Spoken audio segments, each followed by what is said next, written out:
നമ്മൾ പ്രസ് ക്ലബ്ബിൽ ഇരുന്നൊരു സ്ഥാനം നിശ്ചയിക്കുന്നത്, ആ പാട്ട് നിശ്ചയിക്കട്ടെ, നമ്മളൊന്ന് അനുവദിക്കുന്നു. നമ്മളിവിടെ ഇരുന്നുകൊണ്ട് സ്ഥാനമൊക്കെ വലിയ ബുദ്ധിമുട്ടാകാൻ നീ ഇങ്ങനെ വൃത്തികേട് പറയുന്നത്, നിന്റെ മുഖം അറിയാം, നീ കള പറയുന്നത്, മനസ്സിലായി? കള്ളം പറയുന്നത്.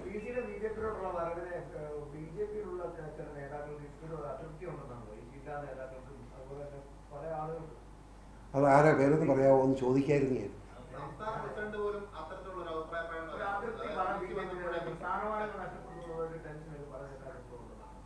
എൻ്റെ പോലീസ് നിങ്ങൾ ഞാൻ അബദ്ധം പറയും. നിങ്ങൾ നല്ല പത്രക്കാരല്ലേ, മോശമാകാതെ സ്നേഹം കൊണ്ട് പറയുക, മോശമാകാതെ. ഇത്രയും മുഴുവൻ ആളുകൾ മനസ്സിലായോ? ഞാൻ വെറുതെ ഇവിടുന്ന് നേരെ ദേശീയ നേതൃത്വത്തിന് അംഗീകാരം പഠിച്ചുകൊണ്ട് വരികയല്ലേ ചെയ്തത്. നേരത്തെ കൊടുത്ത കാരണം 2023 ഡിസംബർ 9 ഇദ്ദേഹത്തിൻ്റെ അധ്യക്ഷതയിൽ കൂടി കമ്മിറ്റി വെച്ച്, ഇ കെ കാസൻകുട്ടിയുടെ അധ്യക്ഷതയിൽ കൂടി കമ്മിറ്റി വെച്ച് ലയിക്കുക എന്ന് തീരുമാനമെടുത്തതാണ്. ഇന്നലെയല്ല നിങ്ങൾ ഉദ്ദേശിക്കുന്ന പോലെ. അന്ന് BJP നേതൃത്വത്തിൽ കത്ത് കൊടുത്തു, ചർച്ചയ്ക്ക് തയ്യാറാണ്. പല ചർച്ചകളും നടന്നിട്ടില്ലെന്നൊന്നും ഞാൻ പറയുന്നില്ല. അവസാനം 30 രാത്രിക്കാണ് ഫോണിൽ വിളിച്ച് പറയുന്നത് ഡൽഹിയിലെത്ത്. അപ്പോൾ ഒരുത്തരെയും വിളിക്കാൻ കഴിഞ്ഞില്ല.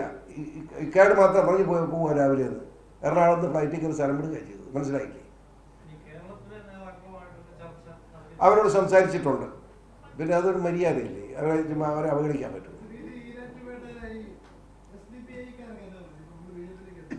അണ്ടുപോയി അണ്ണാനെ പോലെ നടപ്പുണ്ട്.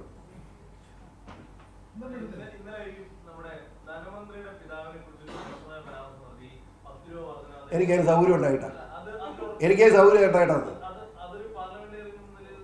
ഞാൻ പാർലമെന്ററി അല്ലല്ലോ. കേസ് കൊടുക്കാൻ പറയുള്ളൂ. അയാളോട് ധൈര്യമുണ്ടൊക്കെ. നിങ്ങളൊന്ന് ആലോചിക്കണം. 170 രൂപ തറവില പ്രഖ്യാപിച്ച് KM മാണി കാലത്ത് പ്രഖ്യാപിച്ചു. വർഷം എത്രയായി? ഇവിടെ 5 പൈസ കയ്യിലായി കരഞ്ഞോടൊക്കെ കൃഷിക്കാരൻ ആത്മഹത്യ ചെയ്യണം. അവർ കർഷകൻ അറിയാമോ? അപ്പം അപമാനിക്കുന്നു കൃഷിക്കാരനെ. അയാളെ 10 രൂപ ഒലത്തിന്ന്. എന്നാ 10 രൂപ? എനിക്ക് ഈ ഭാഷ സംസാരിക്കാൻ ഉദ്ദേശം ഏതാ? അങ്ങനെ റബ്ബർ ബോണ്ട് നയം തെറ്റാണെന്ന് പരസ്യം ഞാൻ പറഞ്ഞ ആളല്ലേ.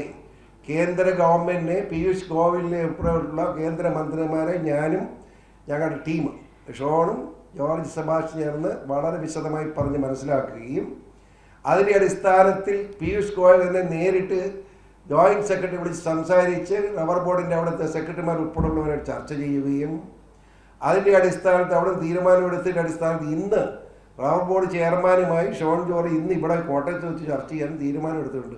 ഞാൻ ഷോൺ ഇങ്ങോട്ട് വന്നില്ല, അവിടെ ചർച്ച ചെയ്തുകൊണ്ടിരിക്കുകയാണ്. ഇവിടെ റബ്ബറിൻ്റെ വില എന്ന് പറഞ്ഞപ്പോൾ തന്നെ എന്താ കുഴപ്പമെന്ന് പറയുക. റബ്ബറിൻ്റെ വില ഇപ്പോൾ നമുക്ക് സബ്സിഡി ഉണ്ട്. 1 ഏക്കർ റബ്ബർ തോട്ടമുള്ളതിന് 30,000 രൂപ കിട്ടുന്നുണ്ട്. 5 ഏക്കറുണ്ടെങ്കിൽ 6,000 രൂപ കിട്ടുന്നത്, 5 ഏക്കറിന് 30,000 രൂപ കിട്ടും.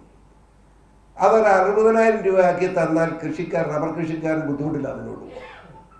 അല്ല, റബ്ബറിന് ഇപ്പം 80 90 ആക്കിയതുകൊണ്ട് മാത്രം ആയില്ല ശാശ്വതമായിട്ട്. അതുപോലെ നമുക്ക് സബ്സിഡി ഇല്ല. ആവർത്തന കൃഷിക്ക് സബ്സിഡി കിട്ടുന്നില്ല കേരളത്തിൽ. എന്നാൽ ഉത്തരേന്ത്യൻ സംസ്ഥാനങ്ങളിൽ കിട്ടുന്നുണ്ട്. ആവർത്തന കൃഷിക്ക് സബ്സിഡി വേണം നമ്മൾ ആവശ്യപ്പെട്ടിരിക്കുക, നൽകാം എന്ന് മന്ത്രി പറഞ്ഞിരിക്കുകയാണ്. അവിടെയുള്ള സബ്സിഡിയും ഇവിടെയുള്ള സബ്സിഡിയും രണ്ടാ. അവിടെ 50 കൊടുക്കുമ്പോൾ ഇവിടെ 25. അത് പറ്റുകയില്ല, ഒന്നാകണം. തീർച്ചയായും ഒരു 15 ദിവസം നിങ്ങൾ കാത്തിരിക്കും, കാണാം ഞങ്ങൾ പോയതിൻ്റെ ഗുണം എന്താണെന്നുള്ളത് കേരളത്തിലെ ജനങ്ങൾ, കർഷകർ മനസ്സിലാക്കും. എങ്ങനെ ഉൽപ്പാദനത്തിന് ഷാനുവിൻ്റെ പ്രശ്നമല്ല. റബ്ബർ ഉൽപ്പാദനം ഓട്ടോമാറ്റിക്കായിട്ട് നമ്മുടെ കുറഞ്ഞുകൊണ്ടിരിക്കുകയാണ്. കാരണം എന്താണെന്ന് വെച്ചാൽ വെട്ടിക്കളയുന്നതുകൊണ്ട് റബ്ബറിൻ്റെ കാലാവസ്ഥ, നമ്മുടെ കേരളത്തിൽ കാലാവസ്ഥയുടെ വ്യത്യാസമുണ്ട്. റബ്ബർ കൃഷിക്കാരായവർക്ക് അറിയാൻ പാടില്ല ബുദ്ധിമുട്ട്. അങ്ങനെ കുഴപ്പമുണ്ട്, പറഞ്ഞിട്ട് കാര്യമില്ല.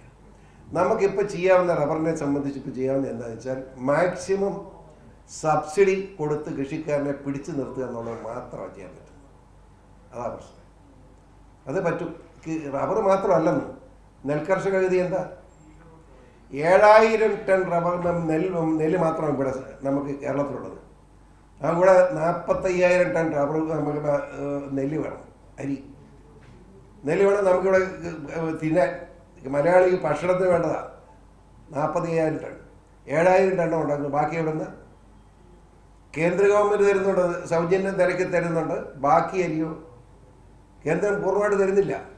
ബാക്കി അരിയോ നമ്മൾ തന്നെ കർണാടകത്തിലും ആന്ധ്രയിലും പോയി കച്ചവടം ചെയ്ത് കൊണ്ടെന്നാണ് കേരളത്തിലെ ജനങ്ങളെ തീറ്റിപ്പോറ്റുന്നത്. മനസ്സിലാക്കണ്ടേ? ഇതിനെല്ലാം സബ്സിഡി കൊടുത്ത് കൃഷിക്കാരെ പിടിച്ചു നിർത്തണമെന്നാണ് എൻ്റെ അഭിപ്രായം.